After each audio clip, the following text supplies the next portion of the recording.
Bismillahirrahmanirrahim. Men 2021-жылы төрөгөн элем. Анан менин ден соолугум бир аз начарлап, дарыланып жүргөм. Анан дагы боюмда болуп калып, аборт кылдырдым. Эле шариятта жол береби ушундай учурда абортко? Корком, көп ойлоном. Алла Тааланын алдында күнөөкөр болуп калбадымбы деп. Эми бардыгы өтүп кетиптир, эмне демек элегем? Сиз истигфар кылыңыз, тооба кылыңыз, Алладан кечирим сураңыз. Албетте эми ден соолук керек. Анан жөндөн аборт кылбаш керек. Эми ошондой учур отурган болсо сактаныш керек эле. Карап, эгерде 2021-жыл бир жыл болгон болсо, кичине ден соолугуңар начар болуп атса, сактанып туруш керек. Сактанып туруш керек. Сактануунун жолдору толтура бер, өздөрүнүн аял заттарын билетөнү бардыгы эле. Кичине анан ден соолугун өзүнө калыптандыргандан кийин, анан мен машалла анан Алладан сурап, Кудайым да перзент берер.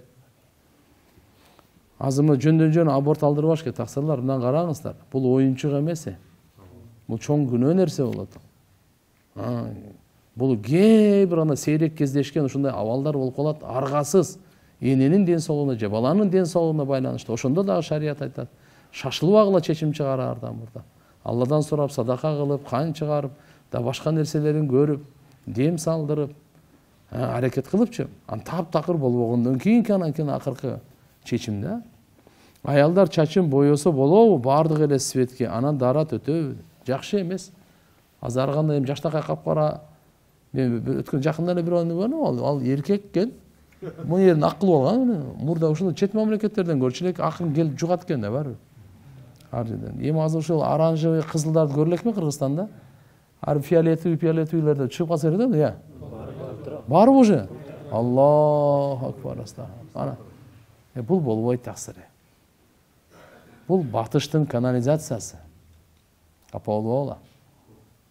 Бул болбойт бул. Чачты хына менен уруксат берилет, мисалы хынага.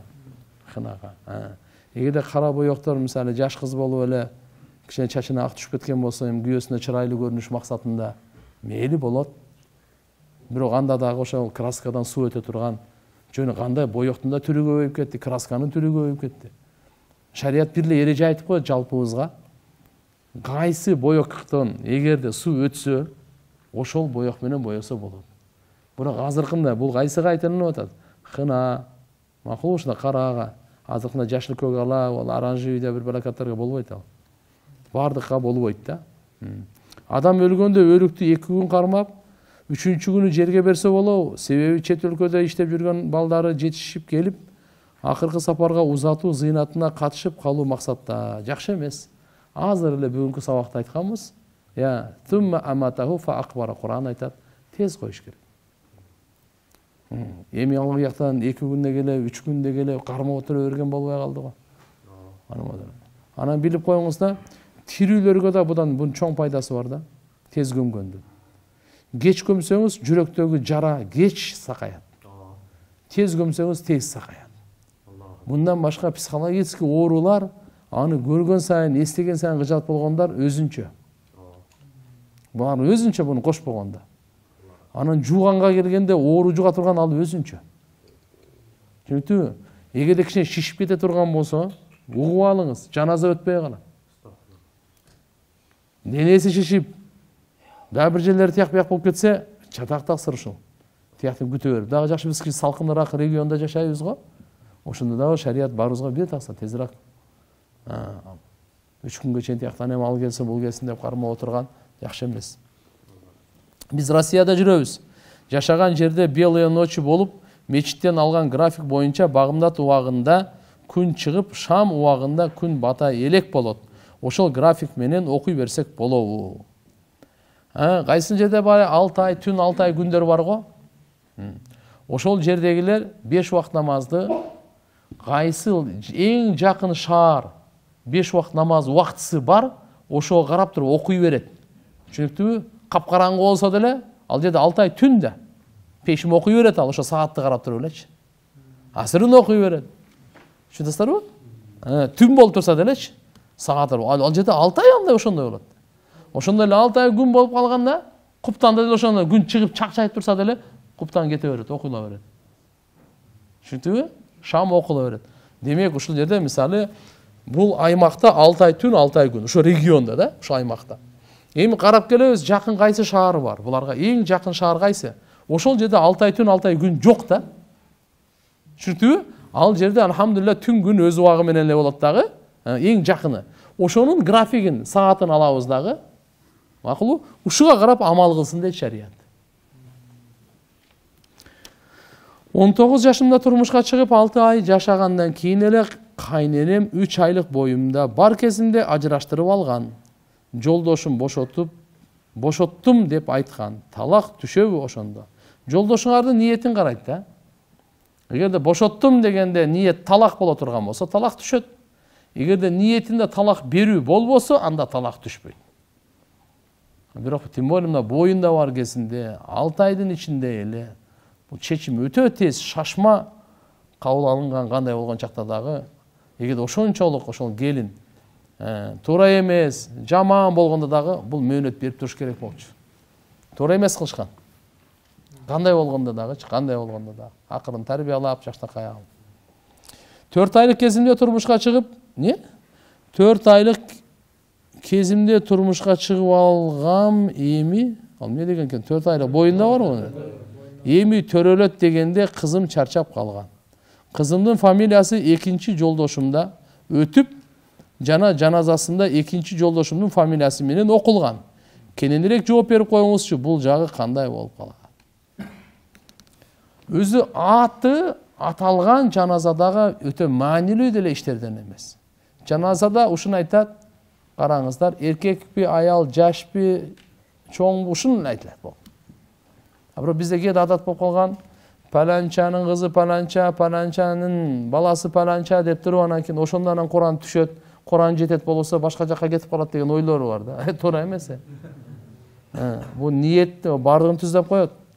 Бирок кээ бирлерде ушундай ой бар да. Биз өзүбүз деле мындай коомчулукта аралашып жүрүп ушундайларды кезиккенбиз да. Ал да туура эмес ал. Аллах субханаху ва таала бардыгын эле билет. Жаназада окулганда да Аллахумма гфирли хаййина ва майитина деп ал өлүктү кечир деп эле дуа болот а жерде. Аты айтылбай элечи. Ошончо Кудай кааласа бул неме болуп кетет. Башкага фамилиясы тигиндей мындай болуп калганы менен Кудай кааласа бул андай эле силер корко турган неме эмес, жаназасы бардыгы дурус, сооптор бардыгы жетет, дуалар бардыгы кабыл болот. Эми бул дегенин мен айткан мааним, любой фамилия менен коюп кое бер деген чакырык эмес, заранее эле айтып коеюн. Өзү туура, өзүнүн аты, атасынын аты менен болгону жакшыраак. Бирок мынандай болуп, адашып калган, мынандай болгон учурларга буга жооп берип атам мен. Мындан 33 жыл мурун атам инисинин 5 жашар кызы ысытмалап калгандыктан туура эмес дары берип, ал чарчап калган экен. Жеңебиз кек сактап жүргөн экен. Жакында атама сиз кызымы өлтүргөнсүз деп айтты. Жеңеме кеңешиңизди берип коюңуз. Бул тагдыр да, эч ким атайлаган эмес да, дейт. Албетте. Эми кантип эле өзүн ошол Кудай сактасын эми туура эмес дары берип өлтүрүп алып, андай деле кылбайт туура эле. Өзү бизде ушундай бир чоң неме бар да. Кандай десем, экөө кетип атып бирөөсү өлүп калган болсо, ошо экинчисинен өмүр бою көрөт да, ошо өлтүрүп койду окшойт. Бир нерсе кылып койду окшойт. Ошо күмөндө. Бул менен жүрбөгөндө тигинтейт эле, мындай кылбаганда мындай болот эле деп тагдырга тан берүү деген жок да. Пайгамбарыбыз саллаллаху алейхи ва саллям айткан, шайтанга эшик ачасыңар деп. Эмне болсо, каддаралла ма ша фаал. Алланын тагдыры. Алла эмнени каалады ошо болду деп коюп бүттү. Мындай кылса, мындай болмок эле, тигиндей кылса, мындай болмок эле деп айтсаң, анда шайтанга эшиктерди ачасың, ага сага өтө чоң күнөөлөр жазылат деген сөз. Ошо неме кылбаш керек? Аракет кылыш керек. Аракеттен кийин дагы ошол болбой ушундай болуп калдыбы? Бол. Дарылап аракет кыл, колуңдан келген бардык жөн эле отура бербе, эмне болсо ошо болот, Кудай айткан болот деп. Жок. Динибиз алхамдулилла дарылап, дем салып, сакайтып, тиги врачка, бул врачка, тияктан бүткүл дүйнө, Кореяга, Америка, Индия, эме аты менен мына Турцияга бардыгына колуңуздан келгенди аткарың. Андан кийин болбодубу? Тагдыр деп тан бериңиз. Ага чейин деле өткөрө турган болсо тагдыр деп тан бериңиз. Чын эч ким бул инсандын колунда эмес да. Өлүм жашоону Алла жалгыз өзү чечет ал. Күйөөм экөөбүз 10 жыл жашадык. 2 балабыз бар. 5 жаш, 8 жаш. Эми ажырашып жатабыз. Инна лилла. Бере турган суроом, ажырашкандан кийин турак жайды күйөөм камсыз кылбайм десе, Кудай алдында туура иш кылып аткан болобу дейт. Биринчиден ажырашпагыла. Жеңил ойлуу болбогула. Мөөнөт берип тургула, мисалы 10 жыл жашаганыңардан кийин немели ушунчалык эле болуп калса, бир талак менен. Ал дагы өзүнчө, сен дагы өзүнчө киши жашап көрчү 1 ай 2 айдан кийин. Өзгөрөт, адамдар өзгөрөт таксыр. Адамдар азыр кечеле жаныбызда жүрдү эле, бир мансапка келип эле эртеси тааныбай калып атпайбы? Өзгөрбөйбү? Чөнтөгүндө 1 сом жок эле. Азыр 100 сом түшүп калды, өзгөрдү жокпу? Еще как өзгөрдү. 100 сом бар эле, 1 сому да калбай калды. Өзгөрдүбү? Чөгүп кетти го. Жер карап калды. Адам тез эле өзгөрүп турат. Ошон үчүн шариятта ушундай кылып айтканда 3 талакты бербегиле. Вообще 3 талакты бербегиле. 1 талак менен деле иш бүтөт. Бирок саңа мүмкүнчүлүк бар, эгерде кийин акылыңа келип жаса, тиги акылына барып, Кудайым бир жүрөктөрдү өзгөртүп, кайра жашаганга мүмкүнчүлүк болуп калса, нике кыйдырып алгангачы.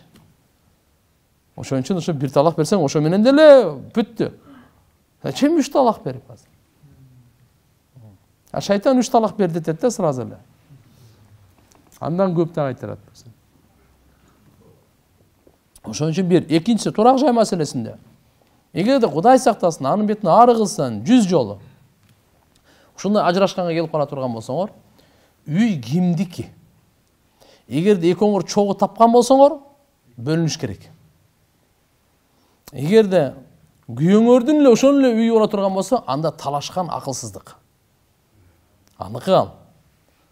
Балдарды багуу тигинин мойнунда. Балдарды багуу. Багуу дегенге келгенде ошол үйүнө алып багып калабы, ана бир сөз башка үй алып берсин деген андай жок ал. Эгерде бай болуп алып берип койсоң, нур үстүнө нур. Бирок анга ал милдеттүү эмес ал. Түшүнүктүбү? Ассаламу алейкум устаз. Биздин чоң атабыз каза болду. Көк кийгиле дешти. Биз кийбедик. Эми бүтүн элдер сүйлөп атышат. Көк кийишпеди деп. Туура эмес кылдымбы? Жооп берип коесузбу? Эми бул урп адатта бизде, каада салтта ушундай болуп калганда, эми мындай аза күтүүнүн мындайча айтканда кийими катары болупчу. Шариятка келе турган болсок, аза күтүү азамдын өзүнөн эле, мындай мисалы азыркындай көк кийип, жашыл, анан кийин ак кийип, андай нерсе бизде жок ал. Андай нерсе жок. Демек силер бир күнөөкөр, бир туура эмес кылган эме жоксуңар. Албетте аза күтүү ал кийимге эле байланышпайт адам. Ана көк кийип алып, ана жакта күлүп эле, жыргап эле, ал андай болбойт мисалы. Аза күтүү адам пайгамбарыбыз жүрөктөгү камды айтат ал. Оңолгонду айтат. Ушу өткөнгө, ушу аркасынан сооп кылга жибергенди айтат ал. Аза күтүү деп. Ассаламу алейкум устаз. Флеш нитро суусундуктарды арам, суусундуктар арамбы же адалбы? Мен соода кылам, сатканга болобу же болбойбу? Буну эми караңыз, курамында арам болсо арам, адал болсо адал. Мен бунун курамын точно айтсам билбейм мен. Эгерде мына арам нерсе жокко, бирок ден соолукка баары бир зыяны бар дегенди угуп атабыз, анда макрусүстө точно бар да ал. Ден соолукка себептегенде адамдын ден соолугун сактоо шариятыбыздын максаттарынын бири. Ден соолукту сактоо. Макулбу? Ошого каршы келгендиктен ошол эрежеден чыгат дагы, эгерде бул өкүмдөрү бар. Катуу зыян береби, көп зыян береби же азыраак зыян береби? Көп зыян бере турган болсо наркотикке окшош, аракка окшош, аны уже арамга сразу эле чыгарат. Кичине азыраак зыян бере турган болсо, андай деңгээлде эмес, аны макруга түшүрөт мындай кылыпчы. Ошондуктан мына нитропетрон мен билбейм бул. Ичинде курамында кандай экен, канчалык зыяндуулук. Бирок мен өзүм дайыма эле алхамдулилля оригинал өзүбүздүн чайга, сууга, жармага, шоро, кымыз, ушуга жетпейт да. Акчанын баардыгын капкаяктан нерсе бир газировать этип алып, ар нерсеге сарптап жүрөбүз да. Эми саткан киши буну менен арам деп чечим чыгара албайт. Өзү арам болбосо, арам деп чечим эч ким фатва бере албайт. Этияттуулук үчүн даже ошон үчүн айтылат эле. Мурда бир пепсиколор бардыгы жөөттөргө кетет экен еврейлерге. Алар мусулмандарга каршы кеткен деген сөз бир топ мындай кандай десем, жөнөкөй эле бир сөз эмес да, бир жандуураак эле болушу мүмкүн да. Ошондуктан ошоголарга айтылынган кээ бир аалымдар фатва берген эле. Андай боло турган болсо, булардын буюмдарын албагыла деп. Буларды ичпейли деп. А бир экинчиси мындай кичине адамды кумар мындай эме да кылып коет окшойт буларчы мындай. Не деп коет эле, көндүрүп коет окшойт да. Кичине бир наркотический немелери бар окшойт да. Эртеси күнү эле кайра барып эле ошол дүкөнгө тегерене берет экен да мындай. Өтүп барат эле ошол жака кирип калат экен. Ушуга караганда кичине мындай наркотический немеси барбы дейм да эми. Кудайга шүгүр биз ичкен эмеспиз го эми. Ошон үчүн иншалла мына жерде ушундай этиятташ керек экен. Кайсы шектүү болсочу, таштамайынча ийгиликке жетпейсиз. Таштамайынча, түшүнүктүбү? Такыбалыкка жетпейсиз. Пайгамбарыбыз айткан бар. Ошон үчүн шектүү нерсе болуп калса, жүрөгүңүз шектенип атабы? Арамбы адалдын ортосунда. Спокойно эле таштап салыңыз аны. Убакыт барбы? Биздин үй бүлөдө конфликт чыккан убакта күйөөм ар дайым жашабайм деп кетип калат. 2 кызыбыз бар. Учурда кош бойлуумун, 8 айлык. Жолдошум 7 айдан бери жашабайм деп башка жашап жүрөт. Үйүбүз жок. Балдарга каралашпай жатат. Акча сурасам, карай албасаң мага бер. Сенден бир тыйын сурабайм, багам дейт. Бергенге менин жүрөгүм чыдабайт. Кыздарым кичинекей, же азыр иштей албайм. Күндө намазымда дуа кылып келем. Бирок чыдамым менен түгөнүп баратат. Кандай мамиле кылса болот? Мындай эркекке түшүндүрүп айтсам акыл үйрөтпөдү. Аллаху акбар. Эми сизге тиешелүүчү, сизге азыр сабырдуулук кылыңыз, мүнөзүңүздү оңдоңуз, азыраак сүйлөңүз, көбүрөөк зикир кылыңыз, дуаңызда иншалла. Анан колуңуздан келген кызматты кыла бериңиз. Жакшынакай ат души кылыңыз мындай кылып. Жакшы эме кылып, мамиле кылыпчы, иншалла. Ортоңордо эле бала бар экен, аны урушпай, теңелбей, каяш айтпай дегендей. Алхамдулилля, адам баласы иншалла кичине бир пикир гам болуп калсачы, мындай да. Бир аза күткөн үйгө барсаңыз, ошол кийин досуңуздун бир тууганы өткөн, ал айтпаса деле өңүнөн эле көрүнүп турат да. Өңү башынан эле көрүп турат, ал бир сизге өзү эмне болгонун айтып берет да. Адам ада ушундай кегеде биз семьяны калып калсак, алхамдулилля, сиз ушундай бир гамга, такыбалыкка, ушу үй бүлөнү сактаганга ушу пикир болсо, азыраак жаман сүйлөсө деле, башында жаман сүйлөсө деле, сөгүп урушса деле сабыр кылып коюп. Эми сиз барсыз, Кудай кааласа балдарыбыз бар. Жакшы сөз менен эле кайтара берсечи, барып бул деле азайып кетет. Анан все равно мындай да, жумшак сөзчү, катуу сөздү бар жеңет.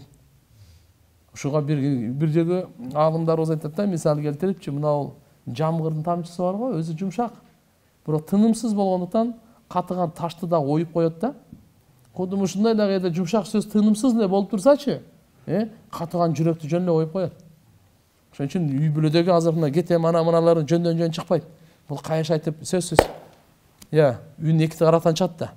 Бир жактан эле боло бербейт. Ошон үчүн иншалла сиз бул жактан алып кетиңиз, Кудай кааласа жакшы болуп кетет. Ал эми эркектерге айтат экен, болор болгон үйдөн чыгып кетип ажырашам дерби. Андай болбойт го эми, уят. Бардыгы туугандар өткөндүкү сабактарда дагы дайыма эле ушундай суроолор өздөрү көп болуп атат. Бардык эркектерге Кудайдын бенделери, Аллага иман келтирген, пайгамбарыбызга ишенген кыргызстандык мусулман бир тууган эркектер, эртеге Кудайдын алдында жооп беребиз аялдарыбызга. Унутпайлы. Зулумдук менен гана бүтөт. Бирөөгө зулумдук кылып, мага эч ким зулумдук кылбайт экен деп ойлобо. Сөзсүз кайтат. Алла Таалам берген белекти алыңыз, пайгамбарыбыз айткан, эң жакшыраагыңар үй бүлөңөргө жакшыраагыңар деген. Биз үй бүлөбүзгө эле жакшы болайлычы, болду. Башкалар жаман көрсө, ушу мен үй бүлөм мени жакшы көрсө эле болду. Сиз үй бүлөдө эле красавчик болуң болду. Мына бадыша болуң. Үйдүн бадышасы сиз. Кудайым берген. Ырыскыга көп эле кыжалат боло бербең. Алла Таалам баары берет. Аны үчүн уруш кылбаңыз, ушу киши нан үчүн, кийим үчүн. Анан мындай да, эгерде жашооңузду чырайлуу кылганды кааласаңыз, урматтуу эркек, анда анча-мынча сөзгө көз жумуп коюң. Укпамышка салып коюң. Көрмөмүшкө салып коюң. Билмемишке салып коюң. Пайкабай. Пайкап билип көрүп турсаңыз да пайкабай эле коюң мындай. Ама кыйындыгыңызды бир жерден көрсөтүң. ошондо жашоо чырайлуу болот. Ар бир сөзгө, ар бир ишке деп эле мындай кылып сыплясат эте берген бул жакшы болбойт. Мына эмне болду? Ана мынандай. Эге караңыз, анча-мынча туугандар үйдөгү кызматты кичине бир кылып коюңуз го. Кудайым алхамдулилля сизге көп пайда берет. Биринчиден, аялдардын кызматынын кадырын билесиз. Эненин кызматынын кадырын билесиз. Кичине үйдө аз-маз иш кылып койсоңузчу. Экинчиде, автоматически келинчегиңиздин жүрөгүндөн орун аласыз. Ага жардам берип. Пайгамбарыбыздын мүнөзүнө, пайгамбар саллаллаху алейхи ва саллям үй кызматын өзү кылат эле. Үй шыпырат эле, камыр жууйт эле. Кийимин өзү тигет эле. Бардыгы сүннөттөрдө мына. Өзү тигет эле. Масысын өзү оңдойт эле, өзү тигет эле. Продуктыларды барып туруп, тияк-бияктарды любой сахаба, любой кулду жиберсе болот, бирок базардан өзү алып келет эле. Бардыгы сүннөттөр булар. Өзү сайт эле, эчки. Өзү сайт эле. Булардын бардыгын биз бүгүн башка бирөөлөр көрүп коюп, сооптон кургалып, сүйүнүп отурабыз да. Болбойт дегенде кичине эшикти тазалап кой, болбойт. Ботинкелерди тизип кой, болбойт. Кичине идиш-аяк экен, 2-3 пияла чын экен. Убакыт болуп калдыбы? Всё, таксыр. Кечиктирбейбиз. Сразу ошону жууп койсо бүттү. Жараткан Алла Таалам товфик берсин иншалла баарыбызга. Ар бир үй бүлөгө Аллахым бакыт берсин. Эч ким урушпай, жакшы Алла Тааланын ыраазычылыгын издеген үй бүлөлөрдөн кылып, ыймандуу мамлекет кылсын. Аллах акбар.